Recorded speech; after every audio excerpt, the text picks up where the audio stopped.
Hey everybody, this is Roberto Blake of RobertoBlake.com helping you create something awesome today. So today we're going to talk about how I'm going to be creating awesome in the near future. We're going to be talking about my new camera, the Panasonic Lumix G7. This is a micro four thirds camera. I know that some of my friends out there who are photographers might want to give me crap about using a micro four thirds camera. You got to understand, I bought this camera for a reason and I'm going to talk about it. So there are a lot of reasons why I bought this particular camera. The Panasonic Lumix G7 has a lot of great features. If you're someone like me who's doing a lot of travel, speaking at conferences, going to conventions, this is a very practical camera because it's super lightweight, has new technology, has a lot of great features, can shoot 4K video, and works with Wi-Fi, does a lot of great stuff, and it does it at a bargain price. There is not a DSLR camera or even a mirrorless DSLR style camera at the same price point that I paid for this that gives me all the features and bang for the buck. The other thing is, when I don't have this mounting plate on it, it's about as light as my iPad. It's pretty close.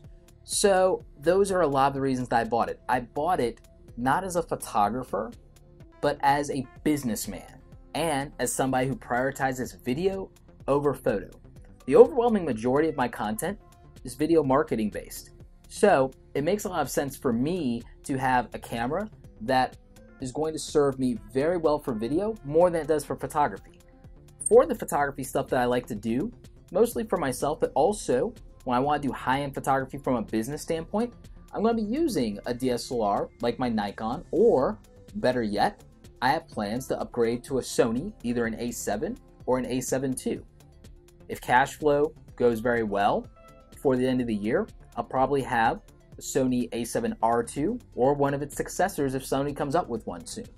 So that is part of my workflow. That's part of my business model.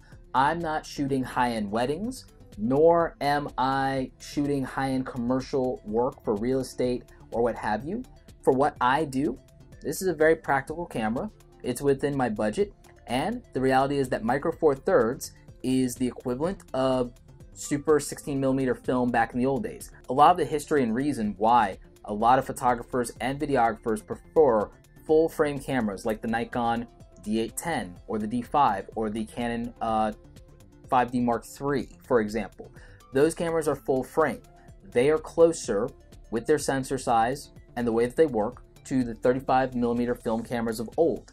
This is closer to the 16mm film cameras of old, which was still a standard. It was a standard used for independent filmmaking on a lower budget. That's a lot closer to what I do. The other reason is majority of my work is digitally based. If I were doing a lot more print work of my own, using a full frame camera makes 110% sense. It's the most practical thing I could do. But since I don't need to really print much of anything, and even if I do from this, it's still gonna be great quality, we get fantastic images out of the iPhone and out of phones like the Samsung Galaxy 7 and S7 Edge. And you know what?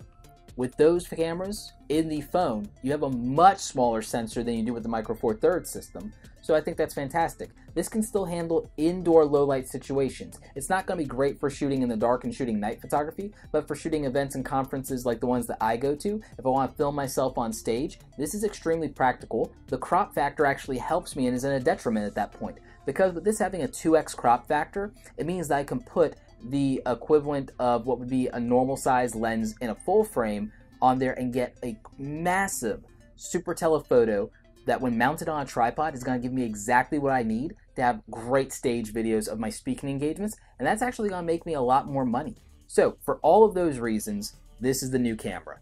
It's not going to replace the Nikon D3200 as the standard YouTube camera, but there are videos that I'm going to make with this. There are some fun independent film projects that I'm going to do. I promised you guys for a long time of doing some motivational short films. This is going to help with that. This will help with more advanced vlogging. In fact, the reality is that if you want to do Casey Neistat style vlogging, instead of buying a Canon 70D, you could get this instead. You have 4K video, it's a lot lighter. Mounting this on a Joby Gorilla Pod is going to be even more practical, especially if you're a smaller framed person, you don't work out as much, you're not getting those gains, then maybe this camera is actually better for you because of the lack of weight. So that's just something to consider. Everybody needs to buy cameras not based on just the recommendations of, pros and people they respect, but with the context of how they're going to use it and then what their physical capabilities and limitations are as a human being. For me, being able to have this flip out screen is perfect for YouTube and self-recording. It's very practical. 4K video might be something a lot of you think is not practical right now and that not enough people consume it.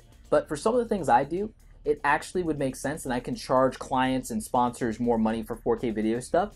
And there are a lot of things that allows me to do, and it's great for product reviews where I want to like crop in. There's a lot that I can take advantage of by using 4K video rather than relying on 1080p of DSLRs and some of the limitations that come along with that.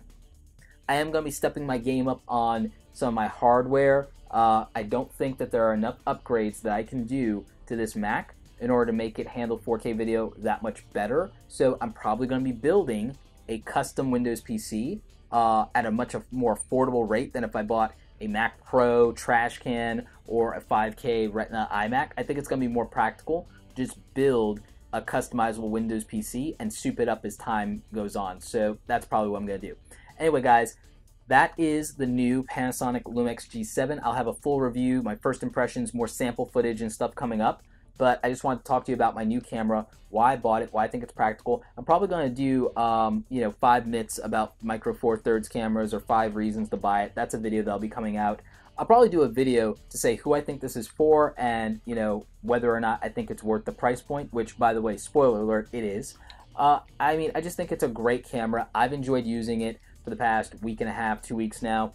And the reality is, I'm contemplating buying a second one. It's that good, and I really think that considering how lightweight it is, the lenses that I'm buying for it, how light these lenses are, I could put 2 of these and a complete lens kit in my camera bag, and it will weigh less than a DSLR and 1 hefty lens. So 2 of these, shoot 4K video, bunch of lenses, versus 1 DSLR and a 24-70. For the same amount of weight when you're traveling, probably taking up less space. That makes sense to me for what I'm doing. Might not work for you though. Anyway, if you have questions about the Panasonic Lumix G7 or even the GH4 that I played with while I was at Shutterfest, go ahead and ask those questions in the comment section. I'm happy to answer them for you. If you have questions about what I'm doing here on the channel with the video production side, I'd love to answer those as well. Anyway, like this video if you like it. Don't forget to subscribe. Check out the other awesome content on the channel. As always, you guys, thanks so very much for watching, and don't forget, create something awesome today with whatever camera you have.